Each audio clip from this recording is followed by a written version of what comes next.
Sebuah WA dari Menteri Sekretaris Negara kemarin malam mengagetkan saya. Waktu hanya diberikan sangat sempit. Dalam 2,5 jam harus sudah tiba di Istana Bogor. Ditunggu kehadiran Bosman jam 10 malam tepat. Inilah undangan untuk pertemuan penting dengan beberapa petinggi negara lainnya. Demikian info singkat setelah berbicara melalui telepon dengan beliau, Pak Menteri menindaklanjuti info dari WA tadi. Tanpa pikir panjang saya langsung berangkat dengan membawa alat tulis, baju batik yang digantung di kursi belakang mobil, di mana saya kepikiran untuk nanti saja dipakainya ketika tiba di Istana Bogor. Dalam perjalanan di mana agak gerimis malam tadi, kecepatan mobil di jalan tol Jagorawi tidak berani saya gaspol. Kepala saya terus bekerja. Kenapa saya dipanggil? Kenapa sekarang? Siapa yang hadir di sana? Apa yang harus saya persiapkan? Saya mencoba menganalisa, apa karena cadangan kas di Bank Indonesia menipis hingga waktu bertahan hanya beberapa bulan lagi? Lalu, apa hubungannya dengan saya? Apa cadangan devisa Indonesia menurun drastis karena ekspor yang menurun tajam? Lalu apa yang saya bisa lakukan? Apakah nggak ada pinjaman lagi karena dunia lagi susah semua? Bahkan IMF pun tidak ada dana yang tersedia, di mana Indonesia sudah masuk negara menengah atas sehingga diharapkan bisa berjuang sendiri,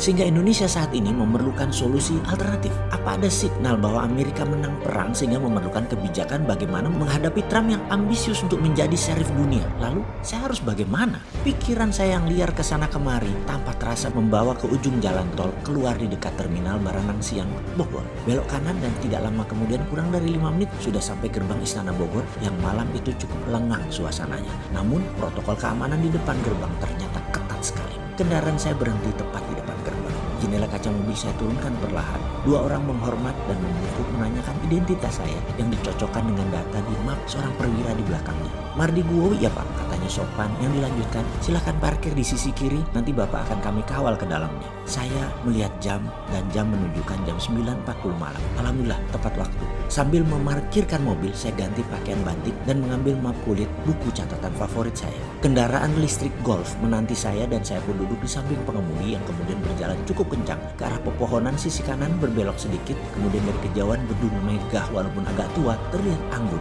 ketika diberikan sorot lampu menyinari sekeliling gedung tersebut.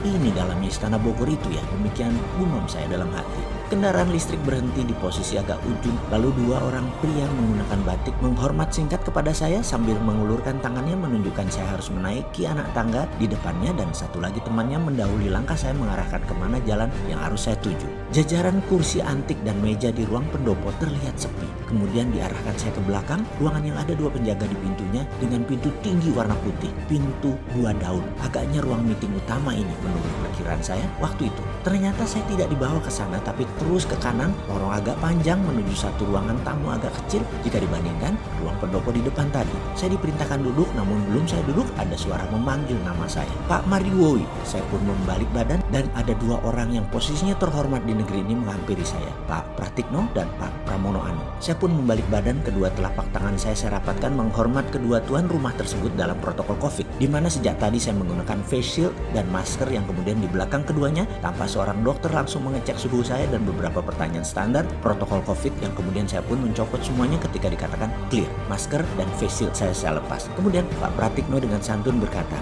"Terima kasih, pesan saya dijawab cepat dengan kehadiran Pak Mardigu di sini." Yang saya jawab cepat sambil setengah menunduk. "Oh nggih, siap Pak Menteri." "Oh iya, maaf, ada apa ya? Kok orang seperti saya yang jauh dari kepantasan diperintah datang ke Istana Bogor?" Pertanyaan saya tidak dijawab oleh Pak Pratikno, juga tidak dijawab oleh Pak Pramono Anung. Lalu Pak Pramono Anung berkata dengan perlahan, "Nanti di dalam saja semua penjelasannya." Sambil dirinya memerintahkan saya mengikuti dirinya berjalan. "Silakan Pak Mardigu," katanya sambil berjalan, yang saya ikuti dengan segera. Kemudian kami berjalan ke arah ruangan yang tadi saya lewati, dan kali ini pintu telah separuh terbuka. Pak Pratikno mendahului masuk dan saya pun mengikutinya. Cireng! Kehadiran kami menjadi perhatian beberapa pejabat yang duduk di meja meeting panjang, di mana posisi ujungnya ada Pak Presiden Jokowi, di kiri kanannya ada Panglima TNI, ada Kapolri, Ketua DPR, Ketua MPR, Gubernur Bank Indonesia, Ketua BPK, yang kemudian kami saling salam ala protokol COVID dan mereka pun mempersilahkan saya duduk di samping Pak Pratikno. Kami bersepuluh, di mana kemudian Pak Presiden memerintahkan yang lain kecuali yang berada di meja meeting ini untuk keluar ruangan.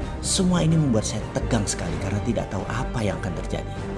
Begini, saya langsung saja. Demikian Pak Presiden mengawali percakapan malam ini dengan nada seperti dirinya lakukan yang banyak kita kenal, mengeja perlahan kata per kata. "Mas Mardigu, terima kasih atas kehadirannya. Kami mengundang semua yang hadir di ruangan ini dengan pemberitahuan sangat terbatas dan semuanya sama. Hanya kami putuskan tadi sangat cepat, yaitu jam 7.30-an malam untuk kehadiran jam 10 malam ini di ruangan ini. Semua tidak ada yang tahu agenda apa yang akan kita bicarakan kecuali saya dan Pak Pratikno. Suasana hening dan terlihat ekspresi wajah lainnya sama seperti saya, bertanya-tanya. Mas Marigu, demikian nama saya disebut beliau dan saya menambah tegang, deg-degan di hati saya. Kalau saya beli waktu 15 menit, demikian Pak Presiden melanjutkan perkataannya. Bisakah presentasi singkat, padat, cepat menceritakan bagaimana strategi MMT kita terapkan untuk Indonesia menjadi negara nomor 1 di dunia dalam waktu yang cepat dan harus diraih sebelum tahun 2030.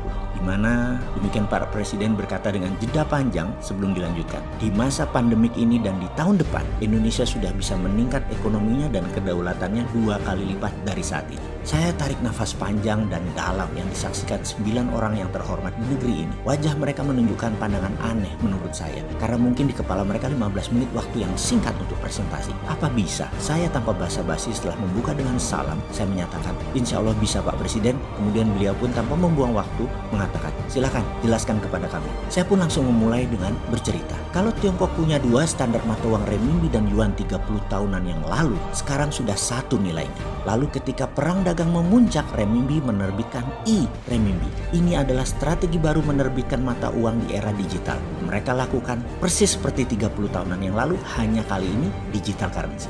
Jadi saya usulkan ada baiknya Indonesia membuat e-rupiah atau e-rupiah yang berbasis blockchain dengan underlying proyek nasional produktif. Sekali lagi, penekanannya adalah proyek nasional produktif, yaitu faktor produksi untuk ekspor berbahan baku lokal, kemudian proyek produksi pengganti impor, kemudian proyek produksi pemenuhan kebutuhan nasional termasuk pangan dan kesehatan, kemudian proyek produksi penunjang pertumbuhan nasional seperti infrastruktur dinamis lainnya termasuk kawasan ekonomi khusus bebas pajak minimum 10 tahun. E-rupiah ketika diterbitkan dengan Trusted Open Ledger ini akan mudah mengontrol peredaran digital currency rupiah tersebut sehingga menariknya kembali dari peredaran untuk kendali inflasi menjadi mudah. Sarananya, saya punya program blockchain sudah jadi sejak 2 tahun yang lalu untuk dashboard pemerintah dan kendali sistem distribusi digital currency rupiah yang akan saya berikan ke negara.